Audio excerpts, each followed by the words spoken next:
Hi, I'm Corey CJ, and in today's video I'll be going over all of the planeswalkers that have been completed and kind of giving my thoughts and opinions on them and what I think they should and shouldn't have done. So when it comes to these planeswalkers, there is a total of 7 as recording. There may be more, but if there is, I will just make another video. So the 7 planeswalkers that are currently completed is currently Tamiyo, Ajani, Nahiri, Jace, Vraska, Luca, and Nissa, and I'll be going over them in that order, and then giving my thoughts and opinions on each one, what they should have and shouldn't have changed, or what would have made it better in my personal opinion. So when it comes to these, I would like to hear your personal opinions down below, because again, you could think I'm wrong or you could think I'm right. It is completely up to you, but this is a video where I'm giving my opinion, and I would love to hear yours so I can start a conversation. First planeswalker I'll be going over is the first one we knew that was completed, which was Tamiyo, and I have to personally say this hurt.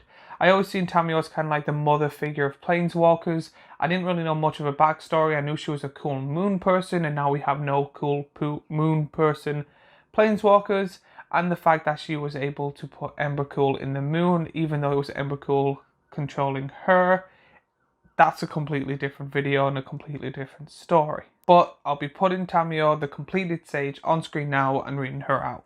Tamiyo completed stage. For 2 green, a hybrid mana of a green and blue, you get a legendary planeswalker Tamiyo that is a mythic. She starts on 5 loyalty. She has completed. +1. Tap up to 1 target artifact or creature. It doesn't untap during its controller's next untap step. -X. Exile target non-land permanent card with mana value X from your graveyard. Create a token that's a copy of that card. -7.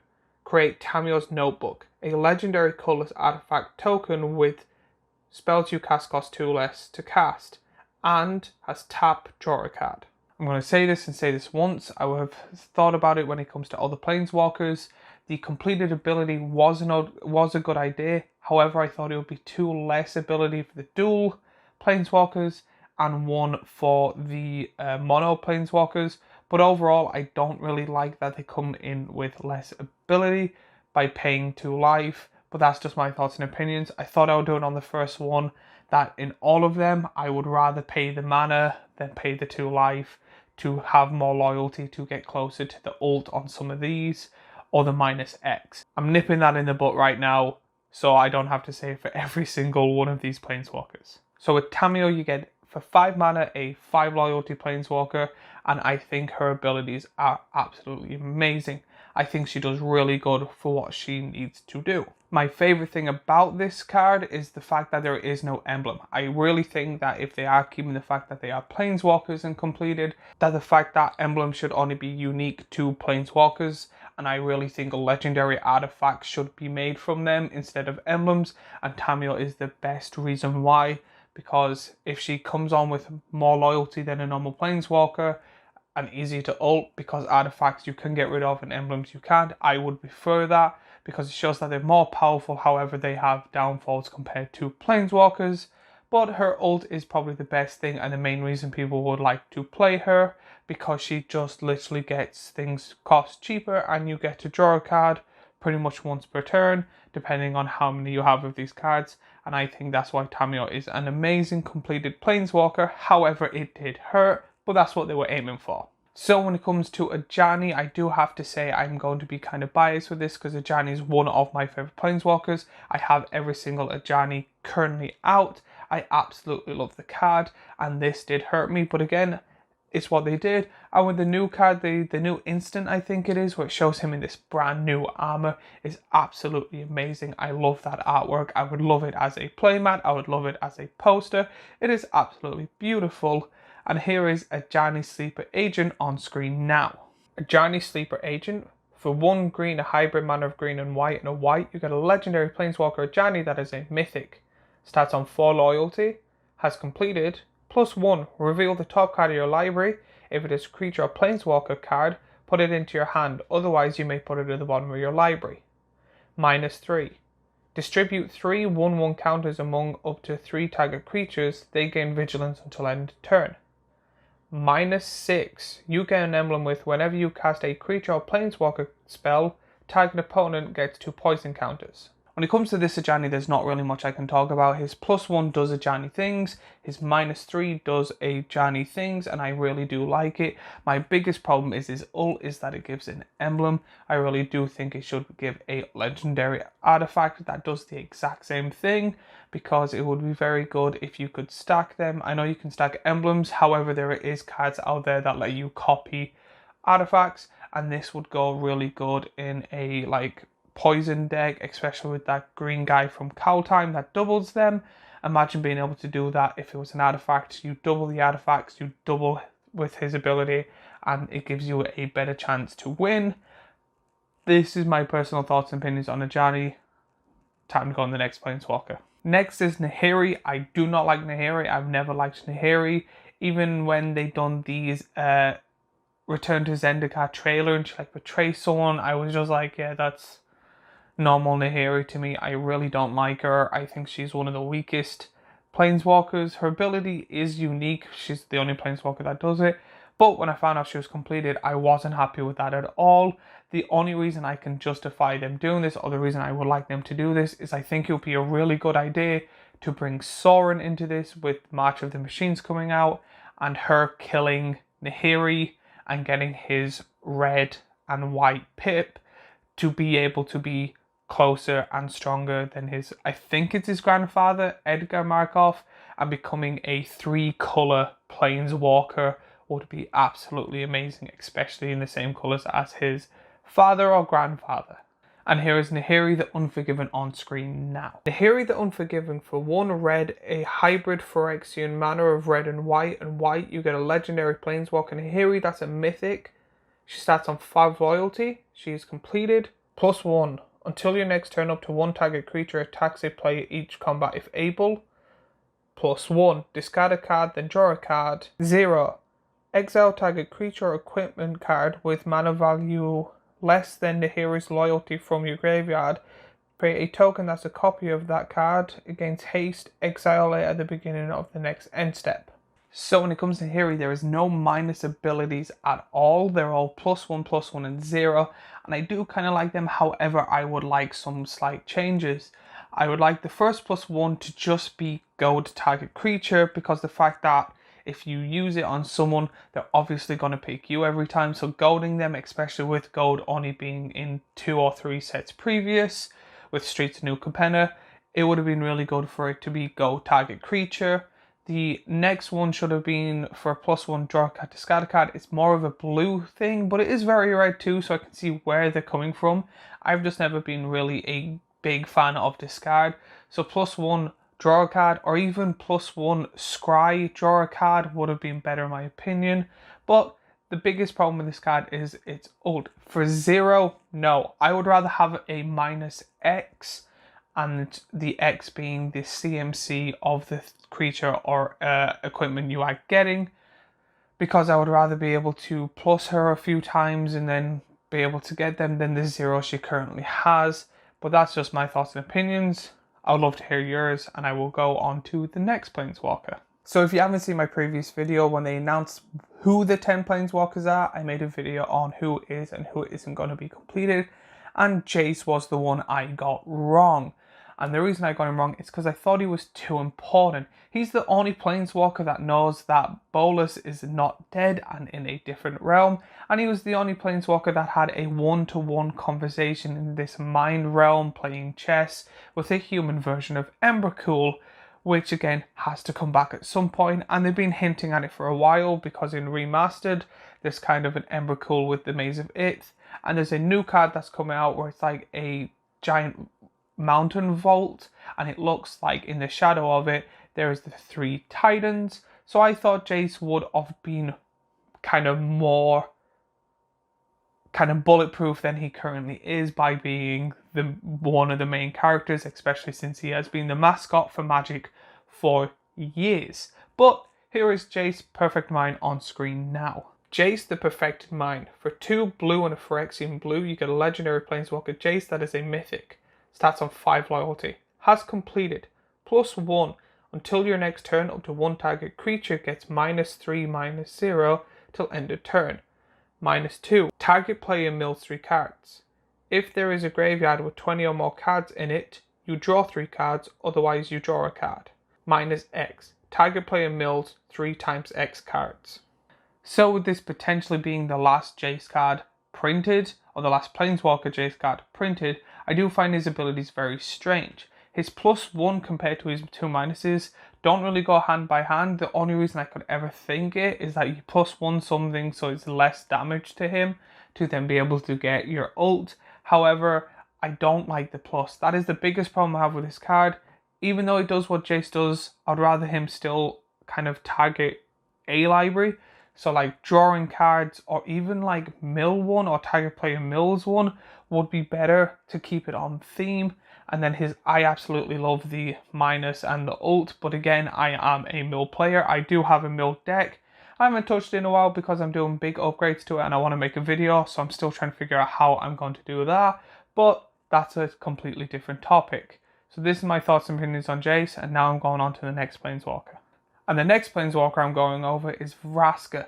I find they did her justice, which is very strange because this seems to be the last Vraska card they might be printing because she is completed, and they made it absolutely amazing. But with Jace, her lover, seems like they washed him aside, even though he was the last Planeswalker to be actually announced. I did see there was leaks for him. Here is Vraska's Betrayal Sting on screen now. Vraska Betrayal Sting for 4 black and a Phyrexian black. You get a legendary Planeswalker Vraska that is a mythic. She starts on 6 loyalty. She has completed. 0, you draw a card and lose a life. Proliferate. -2, target creature becomes a treasure artifact with tap. Sack this artifact, add 1 mana of any color, and loses all other card types and abilities. -9, if target player has fewer than 9 poison counters, they get a number of poison counters equal to the difference. Personally, I think this is the strongest completed Planeswalker so far because all her abilities are absolutely amazing.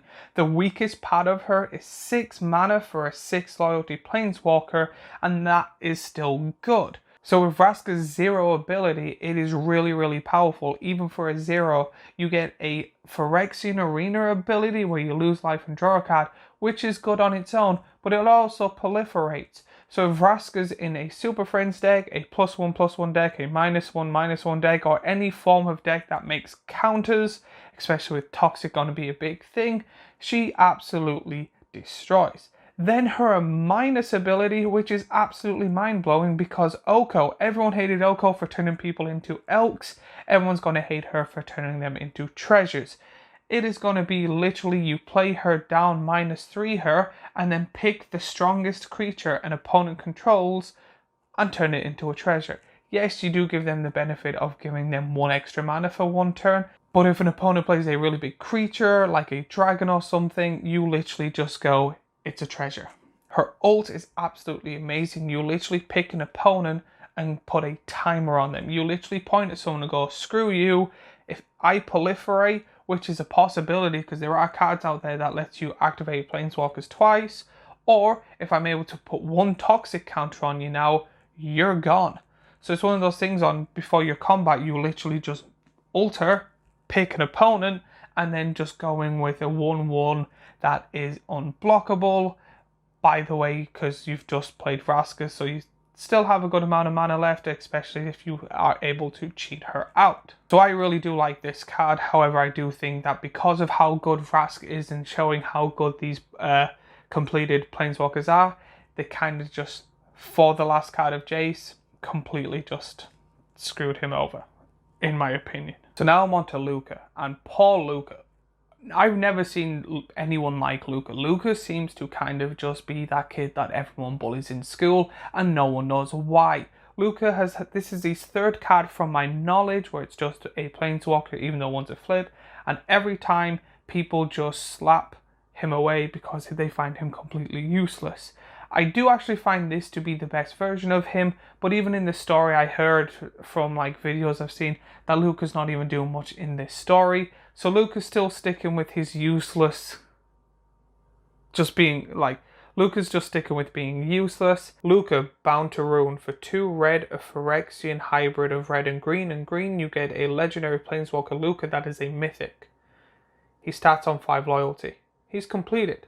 +1, add a red and green, spend this mana to only cast creature spells or activate abilities of creatures. -1, create a 3/3 green Phyrexian beast creature token with toxic 1. -4, Luca deals X damage dividing as you choose among any number of target creatures and or planeswalkers, where X is the greatest power among creatures you control as you activate this ability. I do find this card to be really good, and it does have its flaws. I really do like its plus, the fact that it also triggers on creatures' abilities, but then the rest kind of just seems meh. Now, I know that having Gruul is kind of difficult when it comes to loyalty abilities, because every Gruul commander has always seemed a little bit off, because Gruul has a certain way, which is mainly combat, where planeswalkers have mainly abilities or loyalty, which is kind of, they don't really work hand in hand. So creating a 3/3 does seem to be the only really Gruul thing they could do. I could not think of another ability. However, it is his final ability that I absolutely love, because Gruul is really good for big, massive combat and being Voltron decks. So if you power up your creature and attack with it, and then minus, you get to do more damage, especially since there's a green pip there. I would absolutely love to play a Golter, Berserk the Golter, and before the end step, ult Luca. That's my plan. And then the final one we're on about is Nissa. So when it comes to Nissa, I have a very split problem with her. So on the first hand, I loved Nissa. Nissa was originally one of my favorite planeswalkers. It was between her and Garruk. Then Return to Zendikar happened, and that's where I lost all hope for her. It just seems to be after War of the Spark, they were like, you're done, and every time they tried to put her in a story or a new card, it just seemed she was getting worse and worse and worse. I've stopped liking her, and I find that she's getting weaker and weaker. And here is Nissa on screen now. Nissa, Ascended Animist for 3, 2 green and 2 Phyrexian green. You get a legendary planeswalker Nissa that is a mythic. She starts on 7 loyalty. She's completed. +1, create an X green Phyrexian horror creature token where X is Nissa Ascendant Animist's loyalty. -1, destroy target artifact or enchantment.